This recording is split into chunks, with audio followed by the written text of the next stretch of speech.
झूलेलाल दोस्तों, हिननि श्राद्धनि जे 15 ॾींहंनि में सभिनि खां वधीक जेको सवाल साम्हूं आयो, हर व्यक्ति इहो ई पुछणु चाहे पियो, स्वामी जी असां गया थी आया आहियूं, बद्रीनाथ थी आया आहियूं, छा उमासे ॾींहुं ॾीओ ॿारियूं?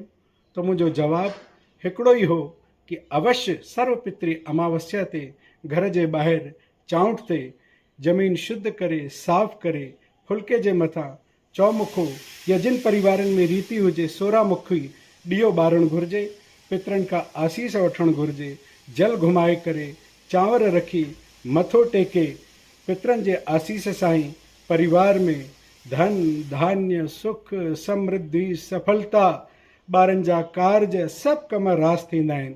इन करे पितरनि जी आसीस ज़रूरु वठणु घुरिजे। ज्ञात अज्ञात सभिनी पितरनि खे यादि करे उन्हनि खां आसीस वठो। ॿियो सवाल हिन हफ़्ते में जेको ॾाढो पुछो वियो कि स्वामी जी उमास ॾींहुं जेको ग्रहण अचे थो पियो त उन्हनि खे साफ़ ॿुधायां, इहो ग्रहण भारत में नज़र न ईंदो। ग्रहण हिकिड़ो दृश्य पर्व आहे, जॾहिं ॾिसण में ईंदो आहे तॾहिं उनजो सूतक वारबो आहे। इन करे कंहिं बि गर्भवती स्त्रीअ खे सूतक वारण जी काई बि ज़रूरत कोन्हे। जय श्री कृष्ण, राधे राधे।